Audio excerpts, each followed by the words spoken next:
bahwa aku akan selamanya berada di samping wanitaku tanpa ia tahu apa yang sebenarnya bergejolak di dalam hati ini.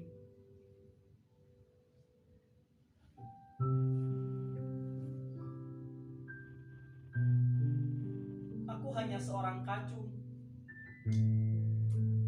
yang tentu saja berarti sedikit baginya.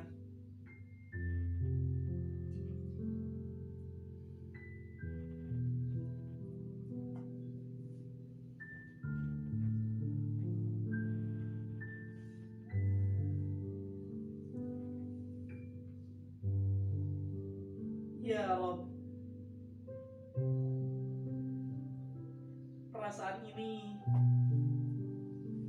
muncul tanpa kurencanakan sedikit pun.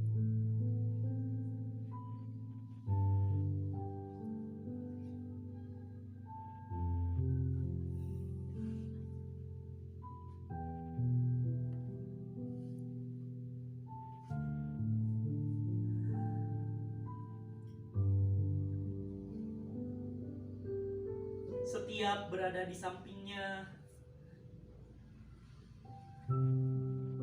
kurasakan kenyamanan yang wanita manapun tak pernah bisa memberikannya.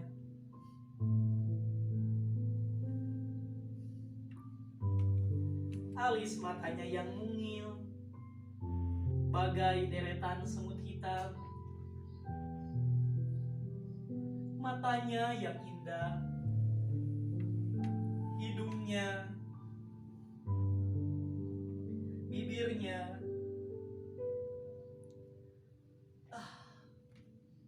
Aku cinta semua yang ada pada dirinya.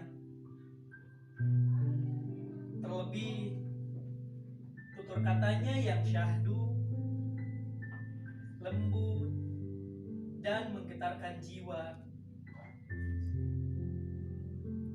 Ya Tuhan, apa yang harus aku buat?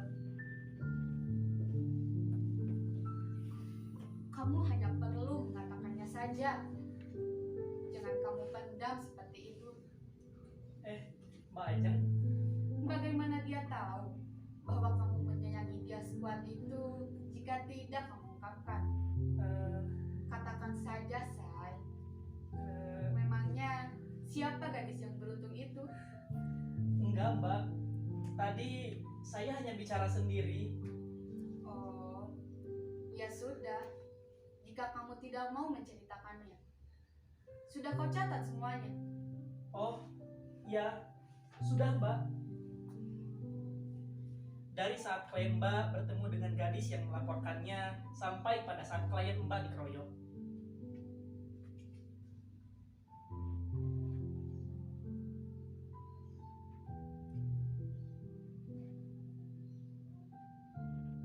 Bagus. Terima kasih ya, Say. Iya, sama-sama. Itu kan sudah menjadi tugas saya sebagai kacung Mbak. Hei, kenapa kamu berpikiran seperti itu? Berpikiran seperti apa, Mbak? Yang seolah-olah saya ini menjadikan kamu seperti seorang kacung. Apa saya memperlakukanmu seperti seorang kacung? Kamu ini asistenku, Say. Ya sama saja kan, Mbak. Asisten atau kacung itu kan yang bekerja untuk majikannya. Beda lah, Say. Asisten itu orang yang mengerjakan pekerjaan ketika aku sibuk. Kalau kacung? Ya kalau kacung itu yang mengerjakan pekerjaan ketika aku sibuk juga. Tapi kamu beda, Say. Intinya sama kan, Mbak? Sebentar. Maksud kata-kata Mbak tadi, kalau saya beda, apa yang beda, Mbak? Kata-kata yang mana? Tadi kan Mbak bilang, kalau saya ini beda. Beda apanya, Mbak? Beda karena pekerjaan asisten itu hanya sebagai alasan untuk aku bisa terus dekat dengan kamu. Aku nyaman berada di samping kamu. Mbak? Tapi aku juga sadar, Mbak? umurmu jauh di bawahku. Mbak? Aku belum siap menerima kunjingan-kunjingan orang. Mbak? saya, Mbak. Saya Andri. Kamu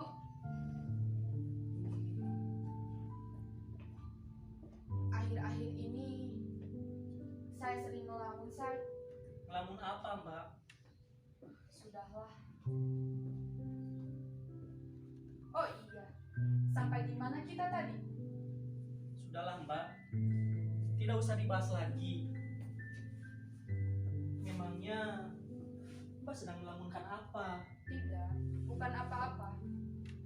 Ayolah, Mbak. Kita kan sudah lama sama-sama. Apa Mbak tidak percaya sama saya? Mungkin saya bisa bantu kesulitan Mbak. Sebenarnya ini bukan masalah kamu, Say. Tapi baiklah, jika kamu memang mau tahu apa yang menjadi masalahku akhir-akhir ini. Ani, Say. Ada apa dengan Ani, Mbak? Dia di rumah sakit, koma. Kenapa bisa koma, Mbak? Dia sakit apa? Dia ditusuk orang. Kenapa hal sepenting ini tidak Mbak ceritakan sama saya? Di rumah sakit mana dia dirawat, Mbak? Sudah ketemu pelakunya? Kapan saya bisa jenguk dia, Mbak? Sudahlah, Say. Dia masih koma. Waktu itu, dia hanya sempat lapor ke kantor polisi terdekat bahwa dia ditusuk oleh orang yang bernama entahlah, aku tidak tahu siapa. Lalu, polisi mengantarkan dia ke rumah sakit dan koma sampai sekarang. Sudahlah, aku tidak mau membicarakan hal semacam ini di kantor.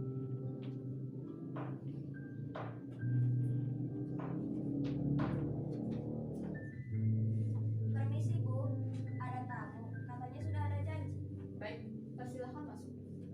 Mari silahkan Pak Anton. Oh, Pak Anton. Apa kabar? Baik, Pak. Silahkan duduk.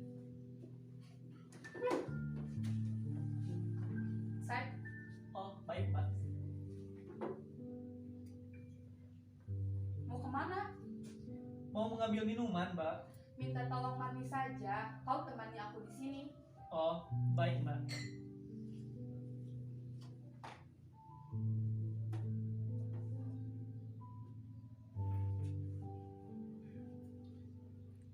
Marni, 3 minuman ke ruangan gua aja nih ya. Terima kasih.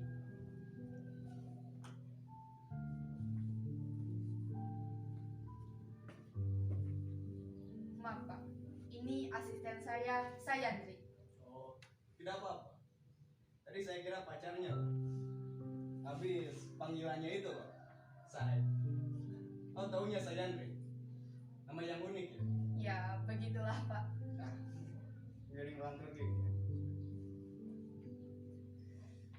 Jadi, seperti apa yang telah kita bicarakan pada waktu itu, Pak Jo.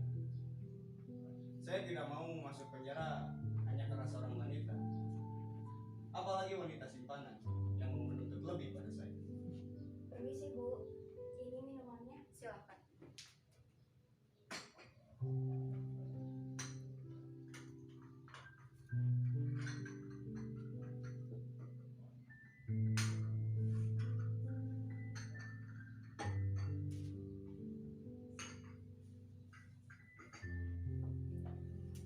Apa Ibu perlu yang lain? Ya, terima kasih. Baik Bu. Baik, Pak Anton. Sebentar ya, Pak. Saya tolong ambilkan berkas-berkas saya yang sudah kau tulis tadi. Baik, Mbak.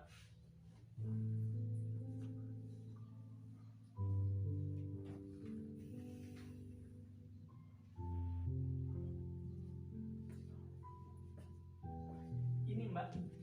Terima kasih. Ya, sama-sama, Mbak. Baik, Pak Anton. Sekarang coba Bapak ceritakan kembali kejadiannya tanpa ada yang ditutup-tutupi ya, Pak. Baiklah. Waktu itu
nggak bosan?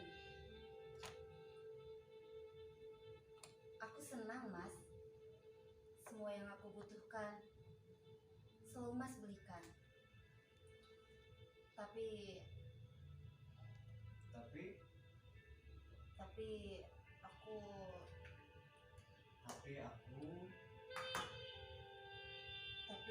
aku ah, sudahlah. Cepat katakan. Jangan kau buat moodku jadi gak bagus.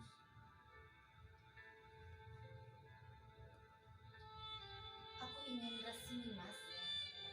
Aku ingin jadi istrimu. Telah lama aku menanti saat seperti ini. Saat dimana aku berani bicara padamu, Mas.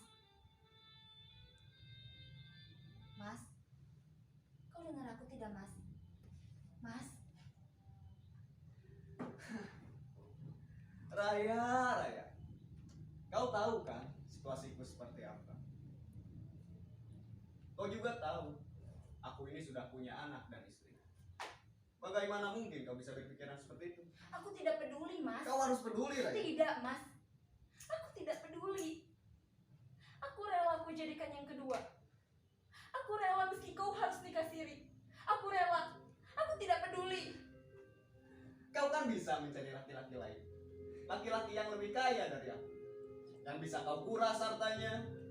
Toh, kita juga tidak punya hubungan apa-apa, Raya. Kita hanya senang-senang. Ya, kau benar, Mas. Aku bisa saja mencari laki-laki lain. Laki-laki yang lebih kaya darimu, Mas. Tapi Tapi apa lagi ya? Sudah, aku pergi. tunggu, Mas. Tunggu. Apa lagi, Raya? Kau perlu uang. Nih, aku beri kau uang. Tidak, Mas. Aku tidak butuh uang ini. Yang aku butuhkan adalah kehadiranmu, Mas.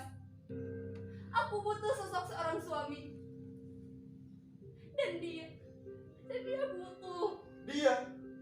Siapa dia? Dia anakmu, Mas. Aku hamil. Apa? Itu tidak mungkin. Aku selalu memakai pelindung saat melakukan itu bersama.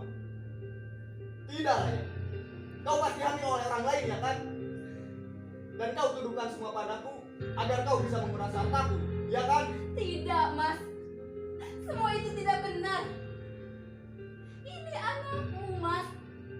Aku tidak pernah melakukan itu dengan lelaki manapun. Hanya denganmu, Mas. Kau ingat peristiwa malam tahun baru waktu itu? Kau mabuk berat, Mas. Dan kau memintaku untuk melayanimu. Meskipun aku enggan melakukannya. Kau rayu aku. Kau janjikan aku segala hal yang indah. Termasuk pernikahan. Kau belai aku dengan kelembutan orang yang mabuk. Kau ciumi aku dengan bibir orang yang mabuk. Aku tidak tahan sebenarnya. Tapi kau terus menyentuhku. Hingga aku pun terlena dan pasrah.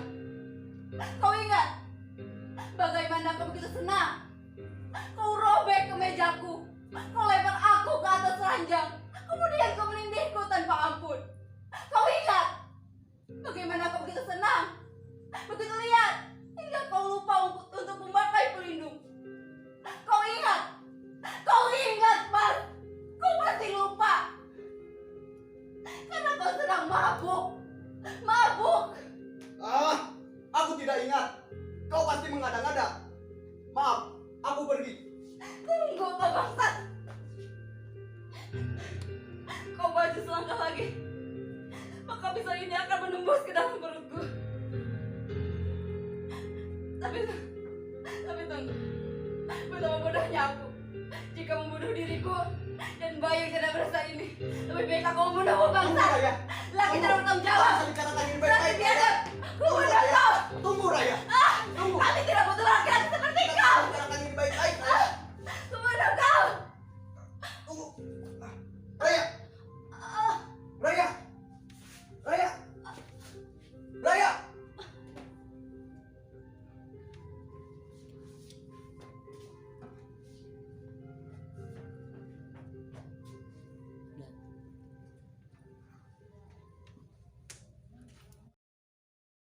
Jadi kau membunuhnya? Say, sudahlah. Maaf Mbak. Dia tidak meninggal. Lagi pula saya tidak sengaja. Lalu mana mungkin saya diam saja ketika ada orang yang hendak membunuh saya. Itu tidak masuk akal. Tidak ada yang masuk akal di sini. Anda membiarkan seorang gadis yang sedang hamil meminta untuk dinikahinya. Tidak ada yang masuk akal. Baiklah Pak Anton, kasus Bapak akan segera kami proses. Ini tidak bisa dibiarkan, Mbak. Saya tidak bisa membiarkan orang biadab seperti dia berkeliaran seperti ini. Hei Bu, apa Anda berbicara seperti itu kepada saya? Saya merasa mempunyai hak sebagai seorang manusia untuk melindungi manusia yang lain. Apalagi orang yang Anda lukai hati dan fisiknya adalah seorang wanita. Memangnya Anda tidak berpikir bahwa ibu Anda adalah seorang wanita? Cukup Bu, Anda berbicara layaknya orang suci yang tidak pernah melakukan kesalahan. Itu semua tidak perlu. Aku tidak perlu nasihat dari kacung seperti kau. Pak Anton, jangan berkata sembarangan. Dia adalah asistenku, orang yang paling bisa kuandalkan untuk menangani masalahku. Masalah? Masalah seperti apa? Masalah roda kotor? Atau mengkilapkan sepatu yang Anda pakai? Atau mengambil minuman? Di mana letak harga dirimu sebagai seorang lelaki? Jangan bicara tentang harga diri di tempat ini, Bu. Memangnya Anda punya harga diri? Di mana letak harga diri Anda ketika Anda menelantarkan keluarga Anda yang menyayangi Anda? Bahkan Anda mencoba untuk membunuh gadis tersebut. Apa itu yang disebut dengan harga diri? Sudahlah. Percuma menghabiskan waktu dan tenaga untuk berdebat dengan orang macam kau. Orang yang hanya bisa berlindung di bawah ketiak seorang wanita. Cukup kalian berdua. Jangan bertengkar di sini. Kalian lanjutkan saja di Senayan sana. Dan Anda Pak Anton, sebaiknya Anda segera pergi dari ruangan ini sebelum semuanya bertambah runyam. Dan kau Sayandri, tenangkan dirimu. Lalu Bu, bagaimana dengan urusan kita? Anda masih mau berurusan dengan kami? Saya di sini berniat meminta pertolongan kepada kalian. Tetapi kenapa kalian malah menyudutkan saya? Maaf Pak, kami tidak bisa membantu. Baiklah. Mungkin Bu Ajeng akan berubah pikiran. Mari Bu Ajeng. Tunggu Pak, Anda telah menghina profesi saya sebagai petugas keadilan. Oh kurang ya? Nanti kalau kasusnya sudah selesai, saya akan tambah lagi. Anda memang orang yang tidak mengerti etika Pak Anton. Menyesal saya telah menerima Anda sebagai tamu. Anda munafik Bu Ajeng. Bukan saya munafik atau tidak membutuhkan uang ini Pak Anton. Hanya saja saya tidak bisa menerima uang ini seperti petugas lain yang haus akan harta. Sekalipun didapat dengan cara yang tidak halal. Lebih baik Pak Anton berikan saja kepada yang lebih membutuhkan. Raya misalnya. Apa? Apa saya tidak salah dengar? Bu Ajeng meminta saya untuk memberikan uang kepada orang yang hendak membunuh saya. Raya sedang terbaring di rumah sakit. Dan sungguh mukjizat Allah. Dia dan anak yang dikandungnya selamat dari kematian. Tapi bagaimana Ibu tahu Raya ada di rumah sakit? Saya pasti tahu apa yang menimpa adik perempuan saya. Apa? Jadi adik Mbak Ani? Ya, Ani, Rayani, adik semata wayangku, adik yang paling aku sayangi. Lebih baik Anda pergi sebelum saya berbuat kasar pada Anda dan bawa uang haram Anda ini. Baiklah, saya pergi.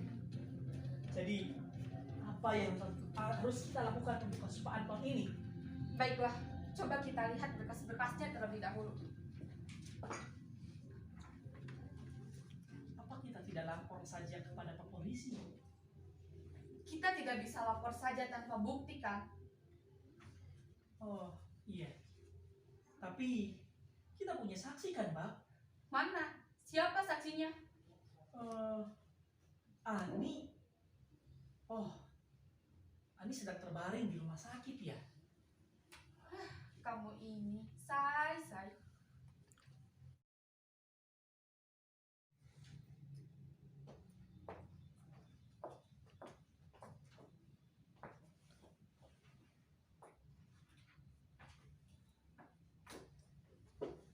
Selamat pagi, Yang Mulia. Selamat pagi. Silakan duduk. Mohon perhatian. Sidang akan segera dilaksanakan. Hadirin diharap tenang. Tertuduh harap segera dibawa ke ruangan sidang. Baik, Yang Mulia. Bawa masuk tertuduh.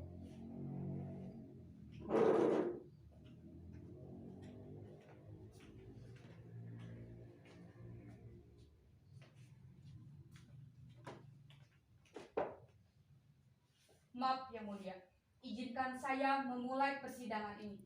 Silakan. Terima kasih.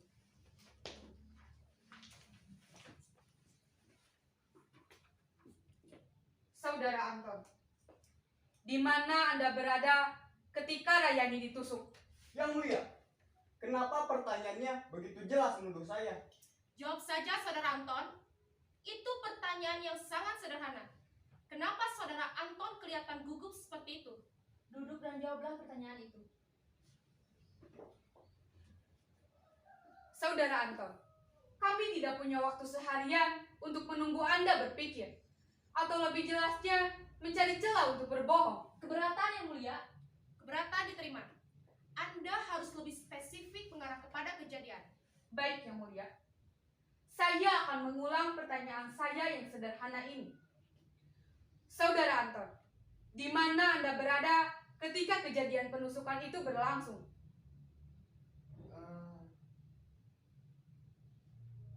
Waktu itu saya sedang merayakan pesta tahun baru di kantor bersama kawan-kawan saya. Anda berbohong, Saudara Anton. Saya tidak mengatakan bahwa kejadian itu berlangsung pada saat malam tahun baru. Lalu, bagaimana bisa Anda dengan jelas mengatakannya? Anda ingin tahu jawabannya? Karena Anda memang sedang dalam tempat kejadian perkara. Betul begitu? Keberatan Yang Mulia. Saudara jaksa sudah jelas-jelas menuduh klien saya yang belum terbukti kebenarannya. Keberatan diterima. Terima kasih Yang Mulia. Untuk saat ini cukup. Izinkan saya Yang Mulia. Silakan. Terima kasih. Saudara jaksa mengatakan bahwa klien saya berbohong. Atas dasar apa? Mana buktinya? Ini. Seumur hidup, saya belum pernah melihat laporan tuduhan yang sesingkat dan seceroboh ini. Begini Yang Mulia. Menurut pengakuan klien saya, Saudara Anton, waktu itu beliau sedang merayakan malam tahun baru bersama kawan-kawannya di sebuah bungalow. Seperti yang kita ketahui, bahwa sebuah pesta kaum Adam pasti ada berbau minuman dan wanita. Ketika suasana memanas, tiba-tiba datang seorang perempuan mabuk yang mengaku-ngaku sebagai istri simpanan Saudara Anton. Beliau terperanjat dan kaget bukan main. Beliau tidak terima ada orang yang tidak dikenalnya mengaku-ngaku sebagai istrinya. Lalu perempuan itu menggila karena merasa dirinya ditolak mentah-mentah. Dia mengambil pisau buah yang ada di atas meja lalu mengarahkannya kepada Saudara Anton. Dengan serta-merta, semua orang yang ada di ruangan itu panik dan berhamburan keluar. Hanya tinggal mereka berdua. Perempuan itu bersikeras ingin meminta pertanggungjawaban Saudara Anton. Mereka berdebat dan beradu argumentasi. Hingga perempuan itu kalut karena merasa dirinya kalah. Dengan setengah berlari, dia menuju Saudara Anton hendak menusukkan pisau yang ada di tangannya. Dan tanpa sadar, ada kabel sound system di depannya.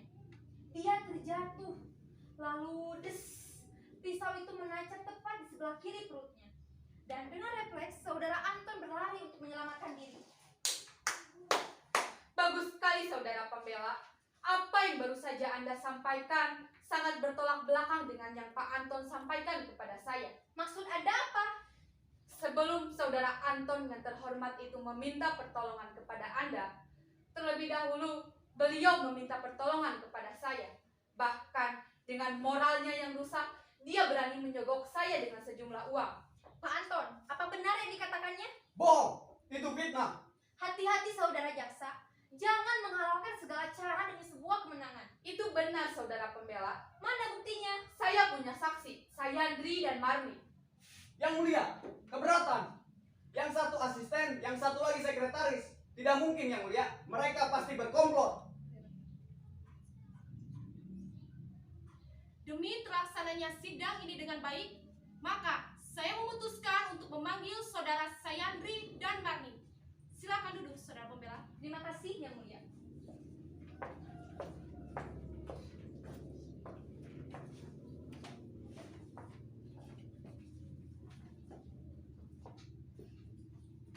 Anda berdua telah disumpah untuk berbicara sejujur-jujurnya di sini. Anda siap? Saya siap. Siap. Baik. Saudara Sayandri, apakah Anda kenal dengan saudara Anton?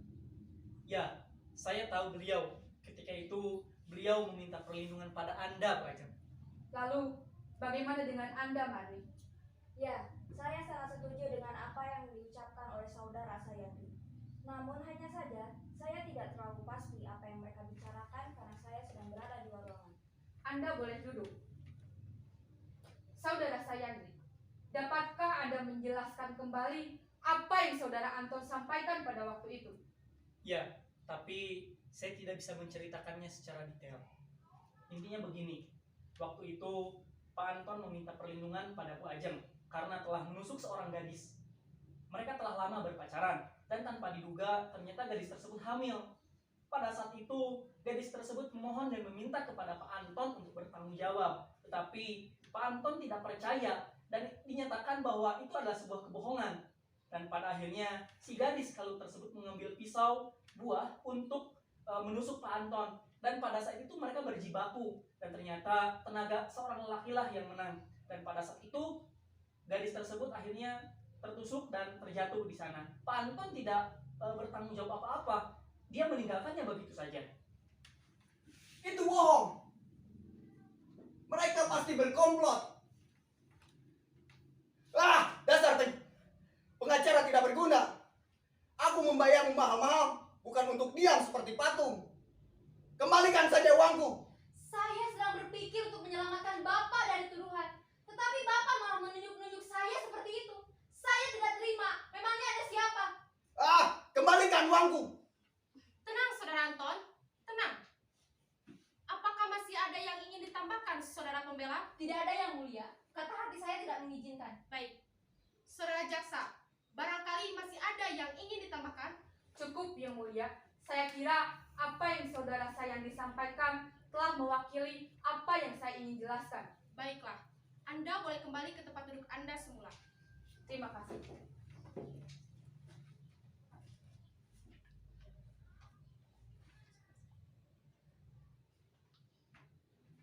Setelah mendengarkan pernyataan dari saudara jaksa, pembela, serta para saksi menurut bukti-bukti yang ada, maka sidang memutuskan bahwa saudara tertuduh dinyatakan bersalah atas percobaan pembunuhan dan akan dikenakan sanksi hukuman selama 2 tahun penjara. Tunggu yang mulia. Saya tidak bersalah yang mulia. Saya tutup. Tunggu yang mulia. Yang mulia. Lepaskan. Lepaskan. Yang mulia. Lepaskan. Iya.